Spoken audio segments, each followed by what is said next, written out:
Welcome everyone to the last presentation in the series of presentations in ISA 4220 class at Kennesaw State University. My name is Patrick DeBerry, and we will be talking about how to install and operate the secure shell protocol and go into kind of how it works, what it is, and even how to harden your SSH server. So what is SSH? Like I said before, it stands for Secure Shell, but what does that actually mean? What does it do? What is it used for? That's what we're going to go over right now. So network administrators will commonly use this protocol SSH to remotely access a desktop or laptop or some kind of device on a totally different network. And this allows them to work from home or work on the go. They don't actually have to sit at the machine they want to change itself. They can make changes to another computer using their own machine, and they can do so securely and safely. The SSH uses a client-server model, which we've already been talking about throughout the whole series. A client will communicate to a server, and the SSH server will listen on TCP port 22. And it uses public keys to authenticate, as well as a username and password for the client. So how does it work? How does it actually do what it's doing? So each system, the local host and the remote host, has their own unique key, the public key that they use to authenticate itself. So the remote system will use its public key to authenticate to the local system and vice versa. The host keys are stored in the hidden known host file under the SSH known host directory. And the client doesn't ever need to authenticate again for future sessions once the first authentication is done. All the client needs to do from then on is just enter their username and password, and then the local host already knows that computer because they've had communications before. So, as always, in order to run a certain protocol, you're going to need some sort of implementation. Like, in order to use HTTP for Ubuntu, we had to install an Apache web server. So for SSH, we have to install OpenSSH. It is the most common form of SSH implementation for all operating systems across the world. It is accessible by default on Unix systems, but it must be enabled in the Windows Settings app if you're using Windows. For this class, we won't be implementing SSH for Windows. We're just going to stick to our Linux for now. But if you do have Windows, you can implement it in the Settings app. PuTTY is also another SSH implementation, but it's not commonly used or as much as OpenSSH is. It was originally made for Windows, but also is available on Linux and even Mac OS as well. So going back to the previous insecure days of the internet, in order for network administrators to establish a remote session to devices on another network, they would have to use commands like rlogin, rsh, rcp, and other insecure protocols.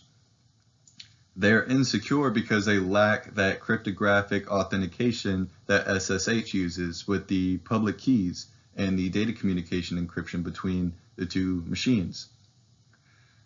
So one day, thankfully, SSH was created and it replaces these insecure protocols. How SSH works is it establishes a secure tunnel with the local host, and then network administrators can run commands from there. It's safe because it uses those public key encryptions, or those public keys.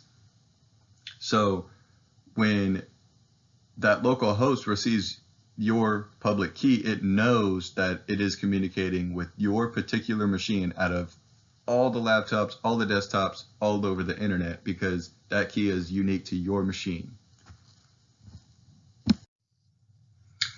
So if you're going to use SSH, you're going to have to use SSH commands, and they're usually used at the command line interface. The basic command, the most popular, the one that you're going to be using most often, is just the SSH, and then you can either do the name of the server that you're trying to connect to, or if you know that server's IP address, you can also type the IP address. And then you will have to put in your username and password, so that not only the local host will know that that machine that it's connecting with is an authorized machine, but it will also know that the user of that machine is an authorized user as well. Some other executables besides just the regular SSH is SSH-ls, which it lists all the content of the current directory that you're in. SSH-D initiates the SSH server. The D stands for daemon, so it initiates the server so that it can listen on the ports. And then SSH keygen, as the name implies, creates new key pairs.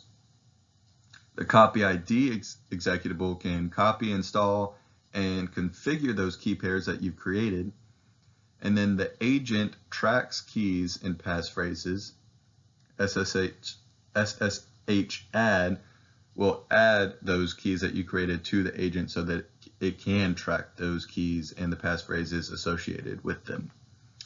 SCP stands for secure copy. It's the secure version of RCP, and as the name implies, it just copies files securely. And then same thing for SFTP. It's the secure version of the file transfer protocol. So the actual process of establishing a secure connection with a local host is called SSH tunneling. It's also called port forwarding.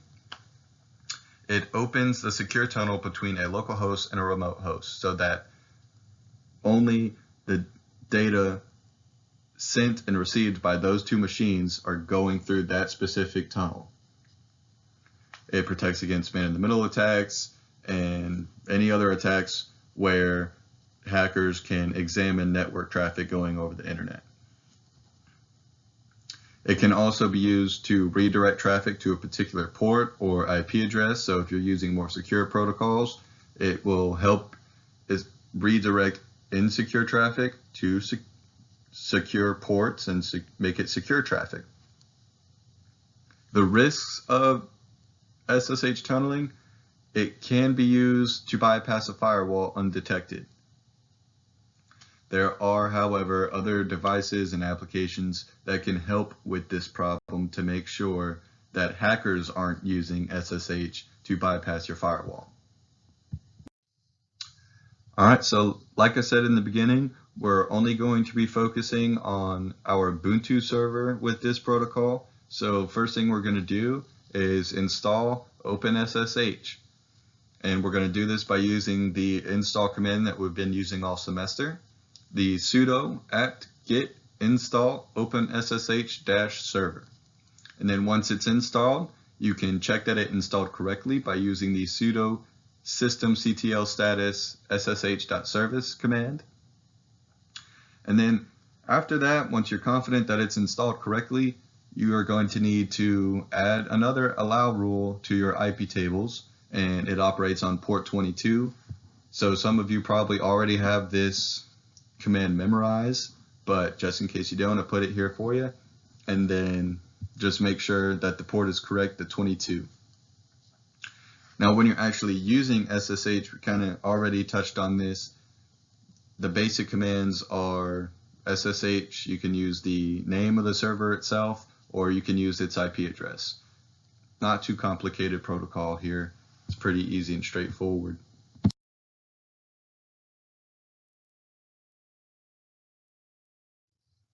The next hardening recommendation I have for you is create a whitelist for IP addresses. In a real world scenario, you don't want anyone to be able to log in and establish a remote session to a local host on your network. you're only going to want certain people to do it. So you can create a whitelist for those IP addresses that you trust, like your network administrators or your security administrators, whoever has a business need to remotely connect to a machine on your network. You can do this by editing the /etc/host.allow file and then add each IP address that you want. And then for each range of IP addresses, you're going to have to add a new line. So that's all I have for you. These are my references. If you need any more information, this is where I got everything I have here. And they have more information on their website, so you can look there if you're having any trouble or confused by what I'm saying. And that's all I have for you. I hope you enjoyed the presentation, and as always, have a good day.